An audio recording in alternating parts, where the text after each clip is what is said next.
Welcome to this week's lecture. This week's lecture is not a very long lecture. I have this lecture along with some readings and some short videos.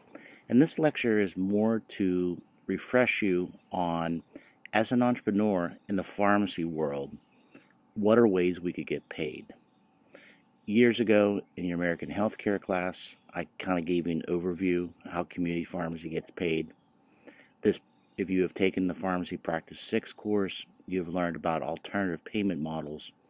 And this is just to kind of summarize a lot of those principles, but at the same time, have you start thinking about as an entrepreneur, how do I bring in those streams of revenue to make my dream a success?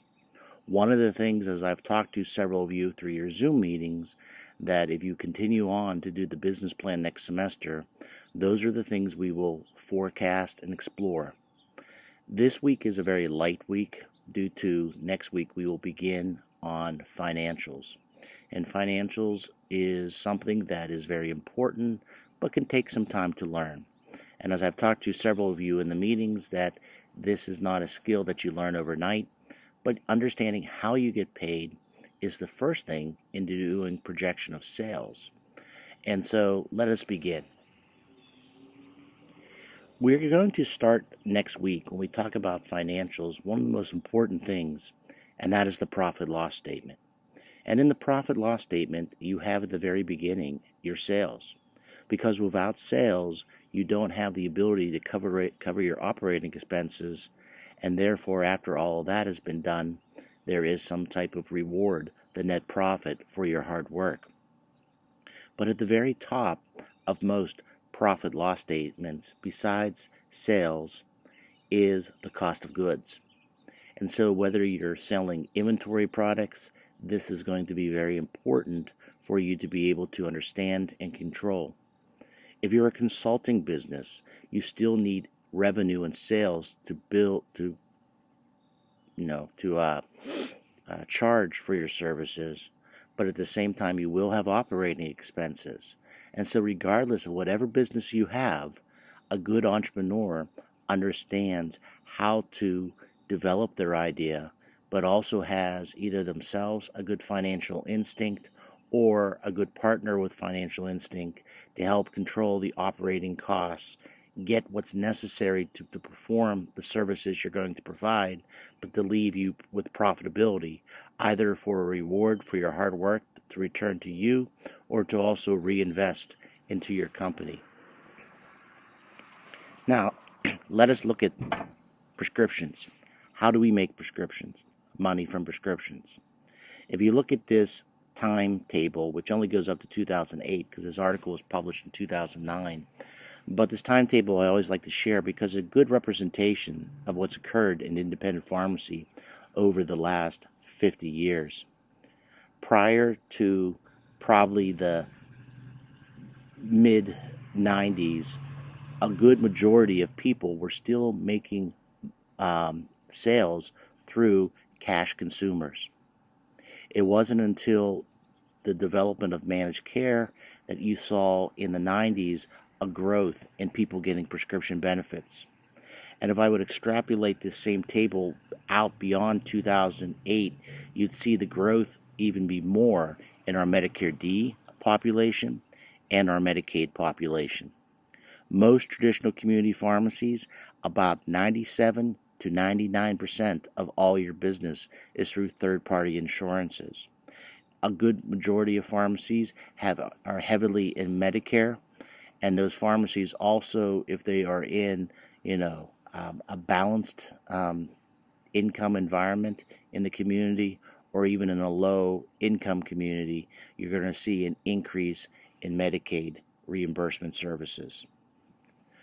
I've talked to you in the past about who are the players that you deal with every day in a community pharmacy. Those players that are needed to be successful. Those players are the wholesaler.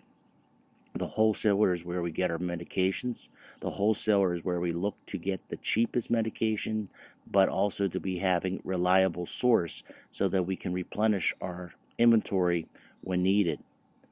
We also have our patients who we need to develop Why do they want to come to our pharmacy compared to somebody else?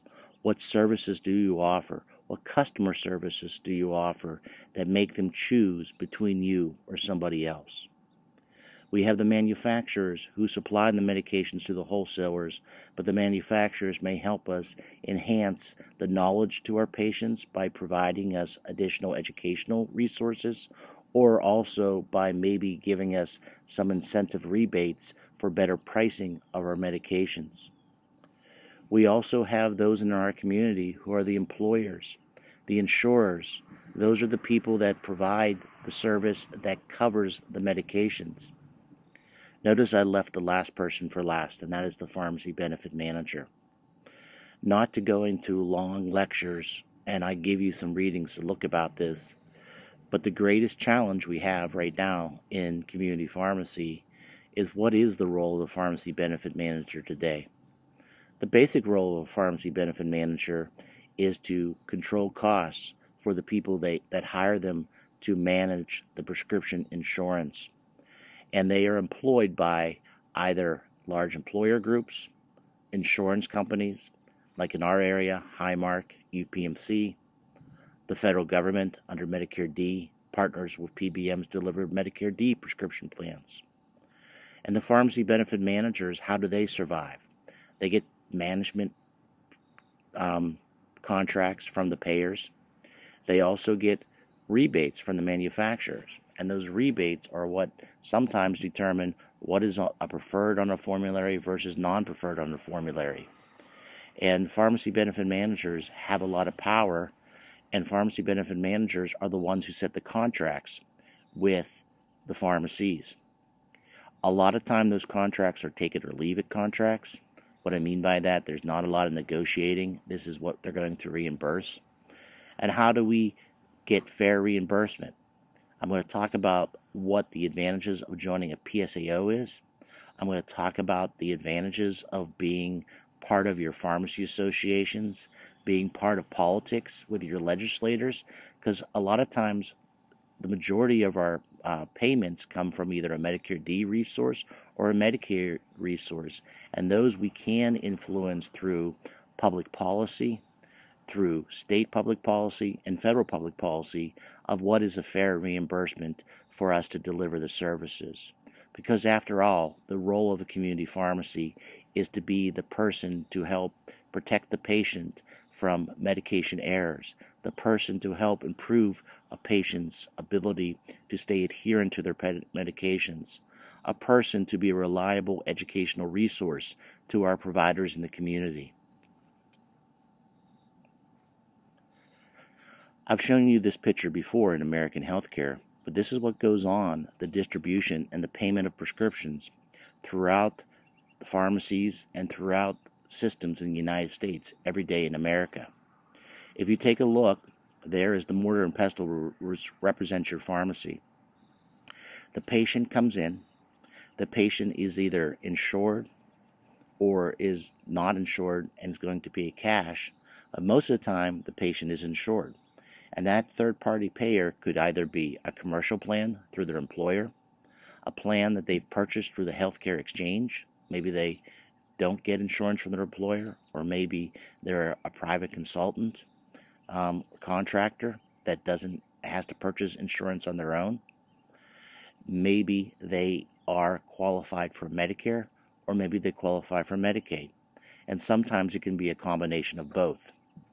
When that patient comes to the pharmacy, you are going to do what a pharmacist does: review the prescription, review the medication, check it against their profile, provide counseling, provide numerous different types of services, such as maybe adherence packaging, med synchronization, education to the patient, disease state management, calling the doctor if there's a severe drug interaction or drug disease interaction, interacting with their payers for them to make sure that they can afford the medication. So we do numerous tasks throughout our day.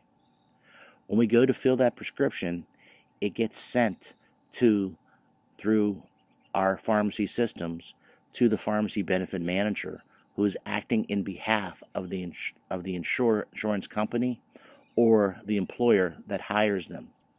that pharmacy benefit managers' roles are to develop the network contract, that pharmacy benefit managers' roles are to help develop and create the formularies, that pharmacy benefit manager is also role is to help lower drug costs for their payer, such as the insurance company or an employer, by negotiating the formularies with the manufacturers, especially the brand manufacturers, that if they are going to be on our formulary for that insurance, that the PBM is going to pay the manufacturer, I correct myself, is going to pay the pharmacy benefit manager a drug rebate for using that.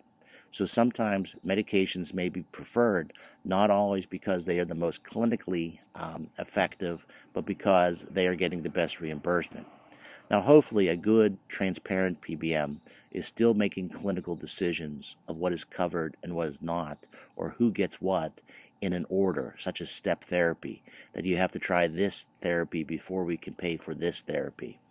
But when you get medications where it's questionable of where it is in the therapy, or there's multiple brand medications where there's not a lot of good head-to-head trials of which one's more effective, this is where that rebate program comes in. This is a lot of the arguments of what raises drug pricing. Is drug pricing raised because rebates contribute to the price of the drug? Because manufacturers have to pay to play on a formulary of a PBM? These are things, discussions I'm happy to have with any of you, but these are things we always have to be aware of in the program. But regardless, the pharmacy benefit manager is basically who we contract with to be paid for prescriptions. The pharmacy benefit manager, unfortunately, doesn't have a lot of regulation, although some states have been able to impose regulation on them. What I mean by that is you, the pharmacy, have regulations you have to follow. You have to follow the State Board of Pharmacy. You have to follow DEA regulations. You have to follow insurance regulations. The insurance companies have state regulations and federal regulations they have to follow. But a lot of times, pharmacy benefit managers don't have to reveal their costs or what they're getting paid. And so there's a big fight with lots of legislation is pharmacy benefit managers have to be transparent to show where the money is going. Pharmacy benefit managers also have to be transparent of showing why are they paying a certain rate for a medication when some pharmacies are being underpaid. Once again, some of these have been solved in some state legislations. Here in our own state, in Pennsylvania, we are currently in a fight for fair Medicaid reimbursement with pharmacy benefit managers. And the only way we're going to win this fight is through state legislation, which we have passed a bill through the House and hopefully through the Senate. Another way that you can get better contracting is you may belong to a PSAO, and I'm going to talk about that in a second. Because as a small independent pharmacy, you may not have leveraging power, and how do you get into all these contracts? The big chains, yes, they do meet with the PBMs and they do negotiations, and because they are a larger entity, they do have a little bit of leveraging power. Not always. Some of your even chains struggle with this, such as your local chains, the grocery store chains, smaller chain pharmacies have problems in reimbursement. So it's not just us. But then we also have a player in the business who's both a retail pharmacy and a PBM, and sometimes people may argue there's a conflict of interest. So you're going to get paid a certain rate from that pharmacy benefit manager for filling that prescription. And that's going to include the product, and in the past there used to be what was called a dispensing fee. And that dispensing fee should include what your services are for taking care of that patient. The other way the pharmacy can make sure that they make money is they either buy their medications through a wholesaler or a group purchasing organization. And those wholesalers and group purchasing organizations, their goals are to negotiate with the manufacturers to get the best price based on volume and being able to distribute it. And the pharmacy hopefully is able to, by picking a primary wholesaler, to get payments and discounts. Primary wholesalers can also help you get into other non-prescription revenue services. Primary wholesalers also sometimes have their own PSAOs. primary wholesalers also can help set you up in your business, and they are a good, reliable resource to help you stay in business. So how do we stay in business if we're a traditional community pharmacy? Still today, it is prescription sales. We are one of the few professions that we are still tied to a product. And so that's why it's so important in getting good contracts and good inventory management. There's other, though, ways that we can make money through immunization and other non-prescription type services, which I'm going to talk about later in this lecture. But a good pharmacy owner, entrepreneur, is good at inventory control, is always looking at their contracts, even if they may not have a lot leveraging power. You don't always have to sign every contract if you don't want to. And you have to determine, is this best for my pharmacy and best for the patients of my community? What's the impact if I don't take this contract?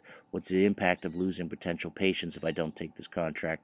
But what's the impact if I do sign this contract and I may have patients, but I still lose money? How we purchase our medications and how we manage our inventory, these are ways we stay in business today. So the payment of prescriptions also comes from what is the true price. I give a good article on about how we medications are paid for, and this article, if you take a look, goes through what is AWP, what is all these different pricing things. So let me summarize these for you. The average manufacturer price, the AMP, is the price that the manufacturer is actually selling to the wholesaler. A lot of times our contracts are based upon what's called the average wholesale price or the wholesale acquisition cost. Different contracts use different terminology sometimes, but basically, to summarize, what does that mean? Well, that means that is what the average price a wholesaler is purchasing it for across the United States.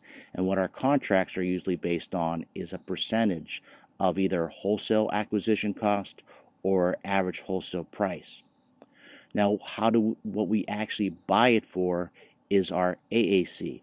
So in a pharmacy system, you'll have your actual acquisition cost that will be loaded from your wholesaler in your pharmacy system. And additionally, you'll also have either whatever is the AWP and what is the wholesale acquisition cost. You'll work with your pharmacy computer service. You'll work with your wholesaler to help understand how to develop your own pricing scheme.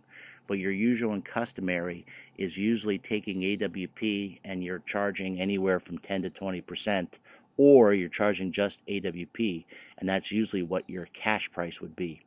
A lot of pharmacies, to help patients and consumers and to help find a win-win, a lot of times will have a generic club pricing where they'll offer $10 prescriptions, 90-day supply, to help patients afford their medications. The pricing of a prescription is a very complex thing, and that is something that if you are interested in, I can have side conversations with you.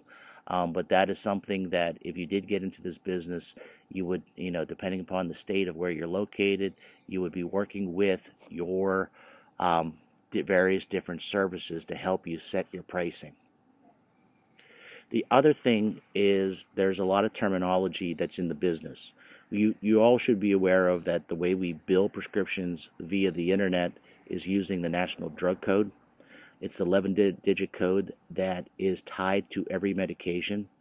That National Drug Code also identifies what the AWP is for that medication.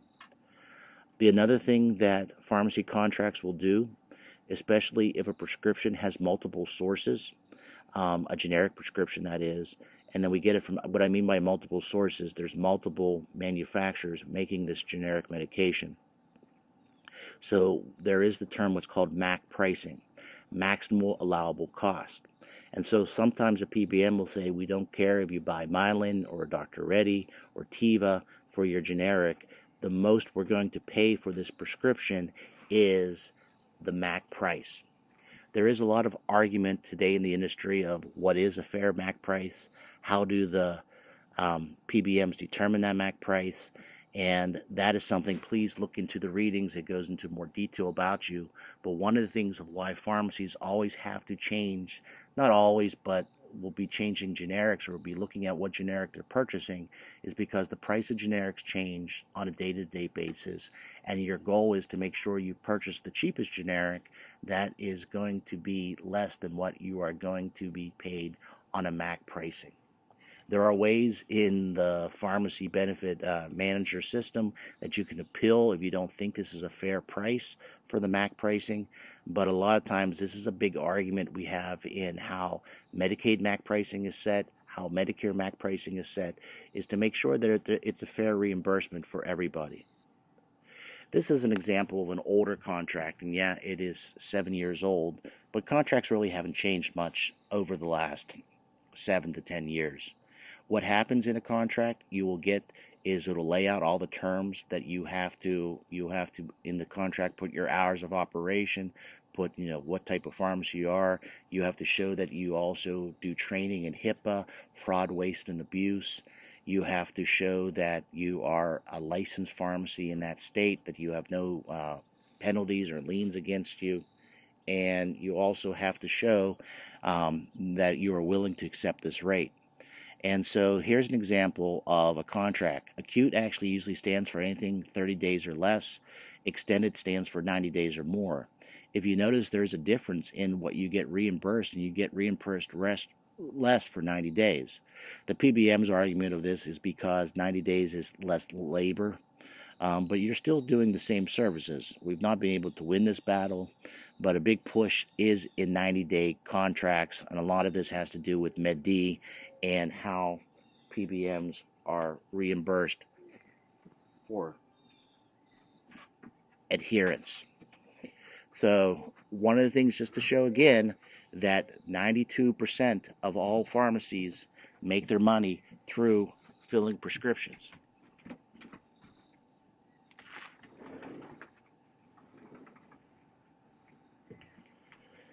So how do I get into determining whether or not it's a fair contract?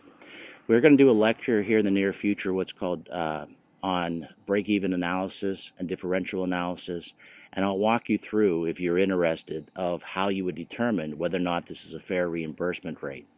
You'd be doing the same thing if you were signing a contract for non-prescription type of services. The one thing that's really hurt the industry is that our dispensing fee has kind of eroded. And the dispensing fee, if you think about it, should be the representation of what you do as a pharmacist. You're checking their med profile. You're checking their if there's drug interactions. You're counseling the patient. And so, although we've argued this, well, how does a pharmacy make money on such a contract? Well, it really comes down to inventory management and how you purchase your drugs through your wholesaler. And the ultimate, fight is that we need to be able to stay in business, is we need to at least make anywhere from $10 to $12. About 5 years ago, both NCPA and National Association of Chain Drugstores released a study where they looked at what is the true cost of dispensing. The average cost of dispensing is around $10.55. And so this is a challenge that we need to make sure that for every prescription we fill, we are making at least $10 to $11 on that prescription. And that is why we fight both for Medicaid and Medicare fair reimbursement. One way that can help you get better contracting, especially if you're a one-store entity, is partner with a PSAO. What does a PSAO stand for? It's a Pharmacy Service Administration organization. They actually get multiple pharmacies to join, and with having multiple pharmacies in the PSAO, they have some leveraging power for contracting. Their goal is to track what the pharmacies are getting paid by the PBM. They also sometimes help pharmacies get into what's called preferred networks. in the Medicare world, we have certain networks that they want you to be in it, but if you're going to be in it as a preferred network, you have to agree that you're going to try to get your patients as adherent as possible. You're going to offer services to help them improve their outcomes of medications. And so that is one of the things that PSAO will do is they'll help you understand what your adherence rates are for your patients with these contracts. They'll help negotiate and improve better rates and terms, and they'll also look at helping you with those MAC appeals, how pharmacies sometimes may be not reimbursed fairly for generics. There's numerous PSAOs, and so if you take a look, these PSAO lists how many members they have. There's actually talk in the industry of some of these PSAOs merging here in the near future, just because some of them are just too small not to have enough, and they don't have enough leveraging power. So there's talk about maybe 3 or 4 of them merger in the near future. Some of your primary wholesalers like McKesson, Cardinal, AmerisourceBergen also have their own PSAOs, and that is one of the advantages of possibly going with that wholesaler versus a smaller wholesaler. Although smaller wholesalers do partner with PSAOs too, such as Arate, Pharmacy First, and Epic. It is really what is in your location and area where you may benefit from one PSAO over the other, because still, even though they are fighting for national contracts for you, a lot of those national contracts are still tied to local health systems, such as, I'll give you an example, here in Pennsylvania, in Western Pennsylvania, we have UPMC for life, we have Security Blue with Highmark, and so making sure that that PSAO is going to help you be a preferred network in those sometimes can play a key role. PSAOs will help you in prescription audits. They'll help you in central pay, where you'll just get paid through the PSAO from the PBM. They'll help you show your EQUIP scores, which is your adherence scores for your patients that are using the payer. They'll help fight you for better MAC, maximum allowable cost reimbursements through that. And they also will help you a lot of times with your HIPAA and fraud, waste, and abuse training. So PSAOs do have an advantage. You do pay them a service to use them, but they can act on your behalf, especially if you're a one-store operation. We're going to do another lecture on inventory, but it's really important to understand that inventory plays a big role in controlling your costs and helping improve your revenue, your net profit.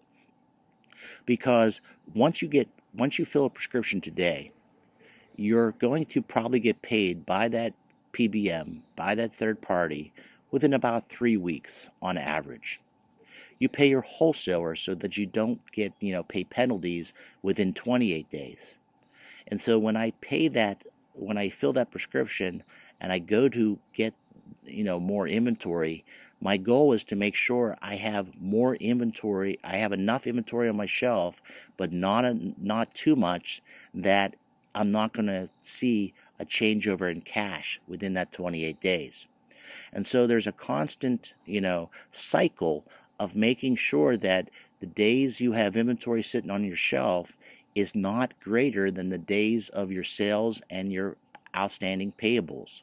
So that is why pharmacies, a lot of them use automatic inventory. They use their pharmacy systems to help calculate the usage of the prescriptions they are.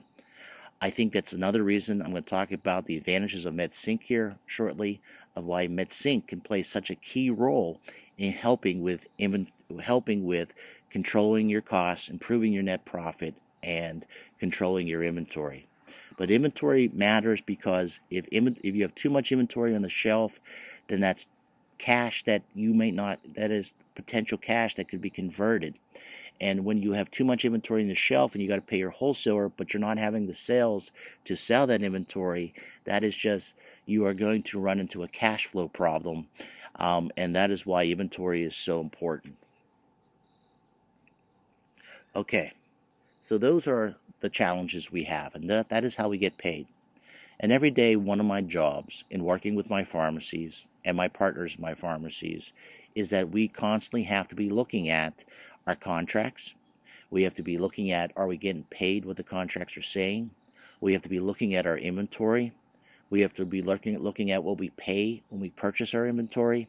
We got to be looking at, are we getting, are we in the right contracts and the right payers? But a way that most pharmacies have been able to survive, successful pharmacies, and to go to the next level is recognizing, as I've talked to you in the past about value-driven healthcare. Because pharmacy plays a key role in this, because you've heard me say that pharmacy, especially community pharmacy, outpatient pharmacy, sees patients more than any other healthcare professional. And our partners, our payers, our providers are not being tied to fee-for-service. Even our own contracts, there are quality-driven initiatives in those, and those can affect sometimes our reimbursement. And as you've heard me say, that even though drugs only account for 10 to 15%, because medications can sometimes be very expensive, they're always on the political forefront, because that is what the consumer feels, especially when we have a lot of insurances not really paying a lot for those medications. People having high deductibles, people paying higher copays for non-preferred medications. And although that is 10 to 15%, the biggest true cost in healthcare still is in hospitalizations and ER visits. So how can we contribute to that? Well, one of the things we're seeing our providers and even community pharmacies ourselves, that we're part of this pay for performance initiative, that we're no longer just going to get paid a fee for service. It sometimes can be a hybrid. We still get paid for a fee for service, but pay for performance will determine if we'll be penalized and lose money for our fee for service, or we'll gain money in addition to our fee for service. I did a study several years ago, and it was with my current employer, Kling & Smith's Drugstore, and we looked at the benefits of MedSync, and we looked at did patients like it, and they did. Not everybody, and it's not perfect, but why do pharmacies use MedSync? Well, MedSync helps you with operational efficiency. As I said earlier about inventory, if we know that we can fill somebody's 10 chronic medications on the same day every month, we don't have to keep that inventory in right away, especially if they're the only person using maybe that one drug. We can then control what our cash is going out to paying our wholesaler. But sync is much more than that. Operational efficiency is that if I can determine my workload. So on a Monday morning, when somebody walks into a pharmacy, people just walk in and get prescriptions filled. But if I have the majority of my chronic medication patients on sync, and say that 60% of my patients are on sync, then only 40% of my day is a guess. And I can plan my day accordingly. And if I could get that to 80%, then only 20% of my day is a guess. Why is that so important? Because sync can help you improve not only your adherence measures, which can help you with some of your pay-for-performance contracts. Sync can also free up pharmacists' time to do other services that can bring in additional increased revenue. This is an example of a third-party contract pay-for-performance.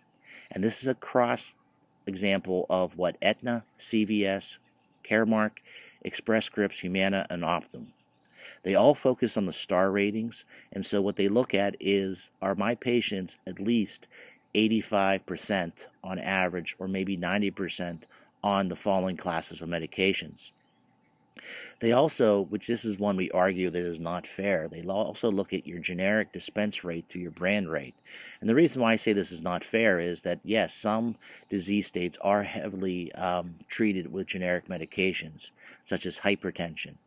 But there are also other disease states like diabetes, COPD, that it's hard to have a high generic dispense rate because the majority of the medications to treat those diseases are brand medications. They look at whether or not you're doing MTMs through contracts you may have with them. And they're looking at, because of all this, if we don't meet these measures, then the insurances, the PBMs, will take money back from us in what's called DIR fees. I did provide this week a reading to you to understand what is a DIR fee. And DIR fees are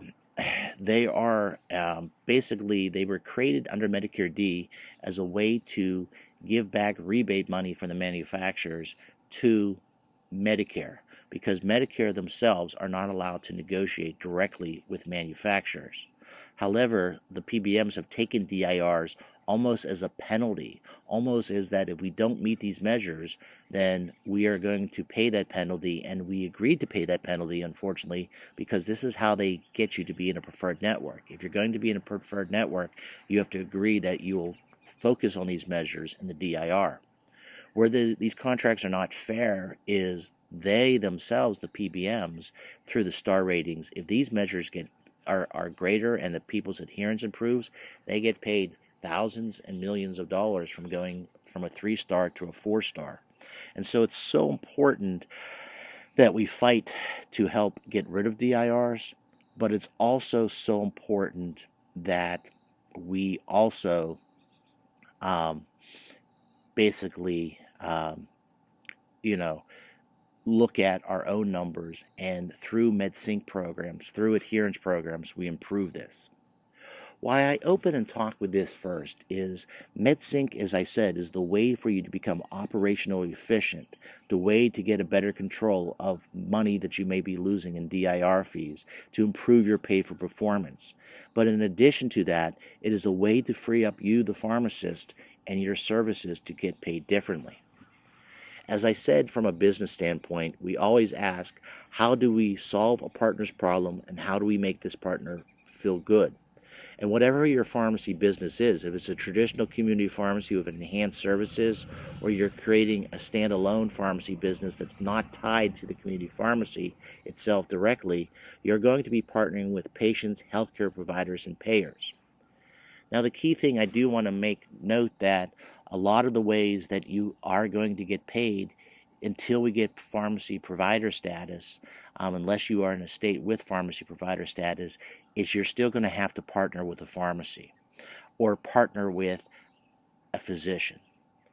And the reason why other payers like physicians want to partner with us is they're struggling with all these different quality measures that are out there. And we as pharmacy know that a lot of these quality measures are tied to the impact of how pharmacies, how patients are improving their adherence, and by improving their adherence are hopefully they're on the right medications that help impact their disease state outcomes. So what are those opportunities? Well, through collaborative practice agreements with physicians, they may be able to do what's called billing of incident 2. And by billing of incident 2, they can bill for our services, and we can contract with them in programs like chronic care management. I talked about this in Pharmacy Practice 6, where this is a clinical service that does not have to be in a physician's office because it's general supervision. This could be part of your sync program, where you call a patient up at least once a month. You talk to them about their disease states, how they're doing with their disease states, lifestyle modifications of their disease states, understanding how their medications are related to their disease states, and helping improve their health. Many pharmacies have started to explore doing these type of collaborative practices. Lots of states, as I said, have developed these pharmacy care network contracts, and these care networks are looking for pharmacies that are willing to offer MTM-like services, and these services, the Pharmacy Care Network is partnering with payers. Here in the state of Pennsylvania, we currently have one Medicaid payer where I get paid for an initial comprehensive med review, but within that yearly contract, I can follow up that patient at least 6 to 7 times in that year and get paid for those follow-ups. We currently are waiting on a new contract this fall where we're going to get paid for delivering asthma types of clinical services. So Pharmacy Care Networks is another way to bring in revenue. Another way to bring in revenue is outcomes, MTM contracts. This revenue is doing MTMs, doing adherence education. And when I talk about these contracts are all at least if you plan your business right, above what you reimburse a pharmacist. And so these can be additional streams of revenue, or this could be a standalone business that you could develop of your own. As you are developing business plans, and if you're interested in these, I will go into more detail. For anybody who wants to learn about more detail of what these are, I can share that with you and talk to you. Another way of streaming of revenue is getting certified to do diabetes self-management education services or diabetes prevention services. Medicare allows pharmacists and pharmacies who become certified to provide these services. And pharmacists can do this standing alone if they become a certified diabetes educator, but pharmacies themselves can be certified. And the best way that you make money at these is you do group education. And so if you get 5 or 10 people in this, this is another stream of revenue that you can bill, and doing a good for a patient, helping them improve their health outcomes in diabetes. There are now opportunities to do tobacco cessation reimbursement with Medicaid managed cares. And then also one I hold out there is don't ever underestimate there are cash paying patients willing to pay for services that might improve their health. If you don't believe me, look at how much people pay for weight loss programs out there in the community.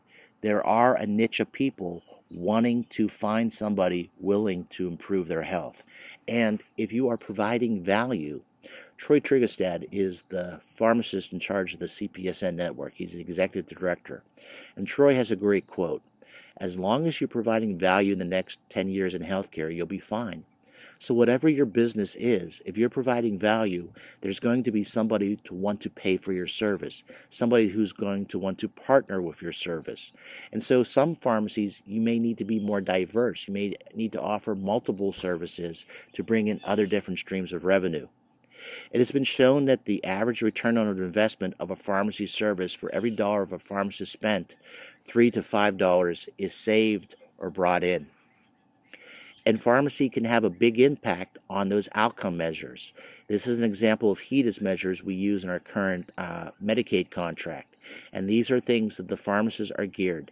And for every one of these HEDIS measures we improve, we also get paid additional revenue in that contract. So pharmacy services can be very diverse. There's a lot of potential value for these incentive programs. There's lots of, physician value-based pay models, the Medicare star ratings. Everybody is looking for ways to improve service. I did provide you a copy of these slides, so take a look and read over here all the evolving payment models that are out there for providers. It still comes down to, though, whatever services you're offering, those still would be part of your sales. And so for a good pharmacy business to be successful, you'll control those sales and control your operating costs. But when you're planning financially for a clinical service, it's like you're planning for the cost of what it takes to fill a prescription. You need to be able to determine what is my labor, what is my salaries, who are my technicians involved, what is the variable cost, what's the equipment, what's the startup cost. All of those things that we will go through if you go on in the second course with the business plan. I gave this example in Pharmacy Practice 6, if for those who have taken the course remember. In Pharmacy Practice 6, I gave this example of a simple hypertension program. You are looking to do a hypertension program where you're going to provide education. This is an example of what chronic care management is all about. Except chronic care management is a little bit higher reimbursement. It's anywhere from around $47. In fact, if you split it with a physician, you could at least get $20 to $25. So say that this hypertension program, you're going to enroll patients, and for every patient who's going to be in this program, they're going to buy a blood pressure monitoring machine, which costs $40. So you look at, you do some estimates. You look at, there's 200 patients in my pharmacy practice that I service, and they get at least one medication that is about $20. And if they just got those prescriptions failed, that's $48,000 in sales.